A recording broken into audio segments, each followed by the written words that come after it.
بسم اللہ الرحمن الرحیم۔ السلام علیکم ورحمۃ اللہ وبرکاتہ۔ آج کل عام شکایت ہے کہ زن و شوہر میں نا اتفاقی ہے۔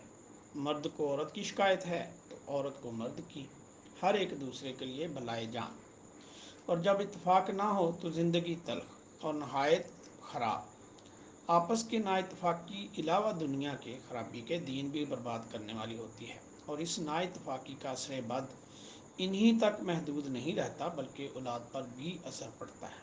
اولاد کے دل میں نہ باپ کا ادب ہو رہتا ہے نہ ماں کی عزت۔ اس نا اتفاقی کا بڑا سبب یہ ہے کہ طرفین میں ہر ایک دوسرے کے حقوق کا لحاظ نہیں رکھتا اور باہم رواداری سے کام نہیں لیتے۔ مرد چاہتا ہے کہ عورت کو باندی سے بدتر کر کے رکھے، اور عورت چاہتی ہے کہ مرد میرا غلام رہے، جو میں چاہوں وہ ہو، چاہے کچھ ہو جائے، مگر بات میں فرق نہ آئے۔ جب ایسے خیالات فاسدہ طرفین میں پیدا ہوں گے تو کیوں کر نبھ سکے گی؟ دن رات کی لڑائی اور ہر ایک کے اخلاق و عادات میں برائی اور گھر کے بربادی اس کا نتیجہ ہے۔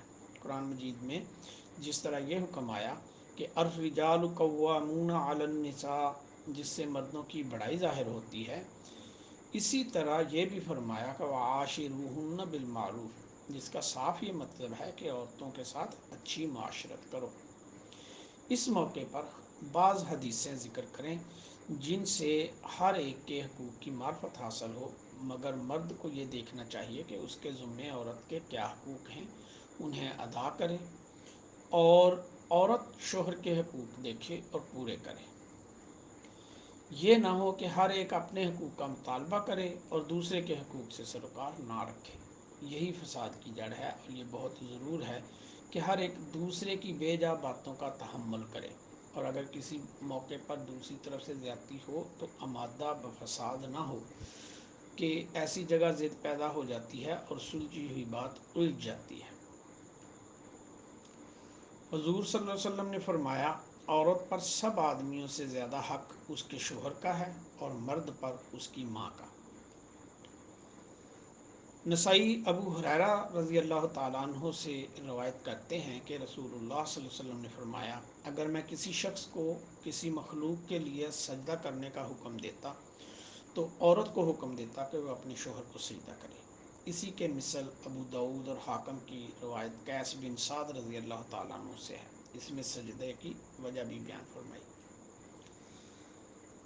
امام احمد، ابن ماجہ، ابن حبان، عبداللہ بن ابی اوفی رضی اللہ تعالیٰ عنہ سے راوی ہیں کہ فرماتے ہیں، حضور صلی اللہ علیہ وسلم نے فرمایا، اگر میں کسی کو حکم کرتا کہ غیر خدا کے لیے سجدہ کرے تو حکم دیتا کہ عورت اپنے شوہر کو سجدہ کرے۔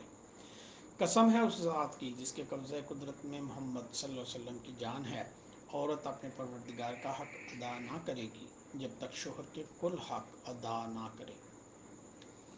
حضور صلی اللہ علیہ وسلم نے فرمایا کہ اگر آدمی کا آدمی کے لیے سجدہ کرنا درست ہوتا تو میں عورت کو حکم دیتا کہ اپنے شوہر کو سجدہ کرے، کہ اس کا اس کے ذمہ بہت بڑا حق ہے۔ قسم ہے اس کی جس کے قبضہ قدرت میں میری جان ہے، اگر قدم سے سر تک شوہر کے تمام جسم میں زخم ہوں جن سے پیپ اور کچا لہو بہتا ہو، پھر عورت اسے چاٹے تو حق شوہر ادا نہ کیا۔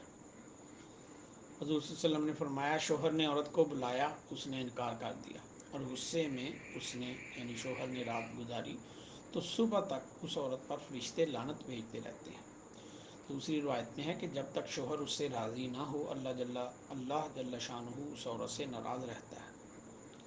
حضور صلی اللہ علیہ وسلم نے فرمایا، جب عورت اپنے شوہر کو دنیا میں ایذا دیتی ہے تو حور عین کہتی ہیں، خدا تجھے قتل کرے، اسے ایذا نہ دے، یہ تو تیرے پاس مہمان ہے، عن قریب تجھ سے جدا ہو کر ہمارے پاس آئے گا۔ عورت ایمان کا مزہ نہ پائے گی جب تک حق شوہر ادا نہ کرے۔ جو عورت خدا کی اطاعت کرے اور شوہر کا حق ادا کرے اور اسے نیک کام کی یاد دلائے اور اپنی عصمت اور اس کے مال میں خیانت نہ کرے تو اس کے اور شہیدوں کے درمیان جنت میں ایک درجے کا فرق ہوگا۔ پھر اس کا شوہر با ایمان نیک خو ہے تو جنت میں وہ اس کی بیوی ہے، ورنہ شہداء میں سے کوئی اس کا شوہر ہوگا۔ رسول اللہ صلی اللہ علیہ وسلم نے فرمایا کہ شوہر کا حق عورت پر یہ ہے کہ اپنے نفس کو اس سے نہ روکے، اور سوا فرض کے کسی دن بغیر اس کی اجازت کے روزہ نہ رکھے۔ اگر ایسا کیا یعنی بغیر اجازت روزہ رکھ لیا تو گناہ گار ہوئی، اور بغیر اجازت کے اس کا کوئی عمل مقبول نہیں۔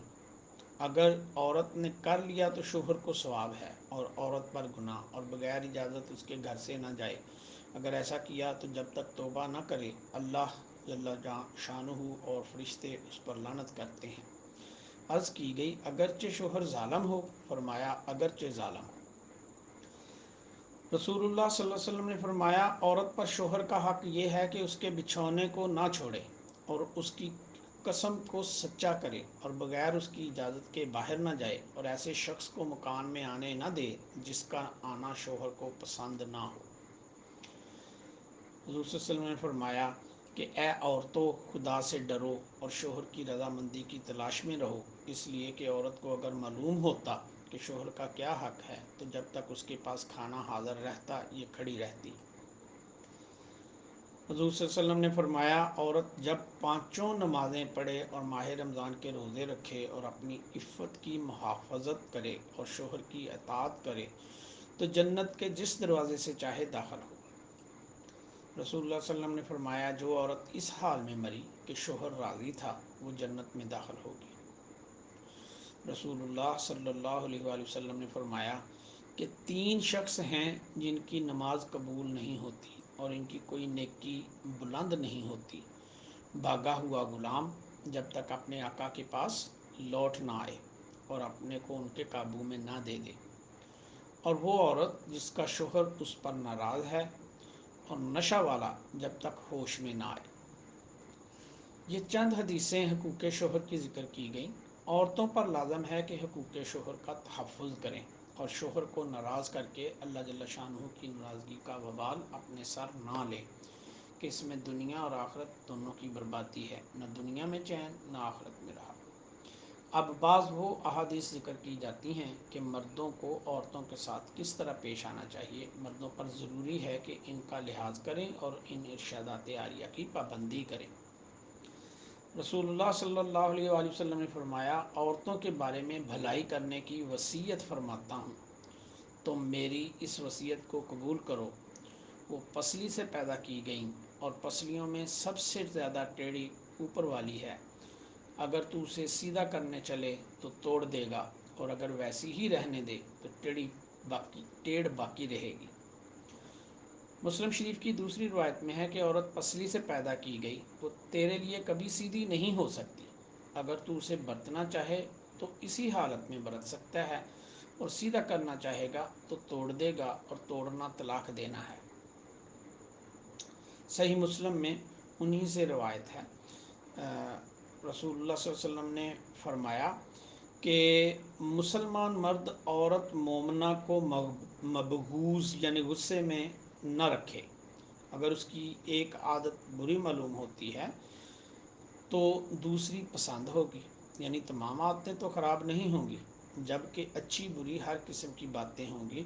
تو مرد کو یہ نہ چاہیے کہ خراب ہی عادت کو دیکھتا رہے، بلکہ بری عادت سے چشم پوشی کرے اور اچھی عادت کی طرف نظر کرے۔ حضور اقدس صلی اللہ علیہ وسلم نے فرمایا تم میں اچھے وہ لوگ ہیں جو عورتوں سے اچھی طرح پیش آئیں۔ رسول اللہ صلی اللہ علیہ وسلم نے فرمایا کوئی شخص اپنی عورت کو نہ مارے جیسے غلام کو مارتا ہے، پھر دوسرے وقت اس سے مجامعت کرے گا۔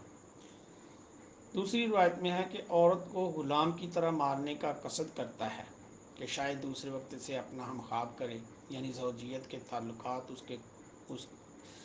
اس قسم کے ہیں کہ ہر ایک کو دوسرے کی حاجت اور باہم ایسے مراسم کہ ان کو چھوڑنا دشوار، لہذا جو ان باتوں کا خیال کرے گا مارنے کا ہرگز قصد نہیں کرے گا۔ سبحان اللہ و بحمدہ، سبحان اللہ العظیم و بحمدہ، استغفر اللہ۔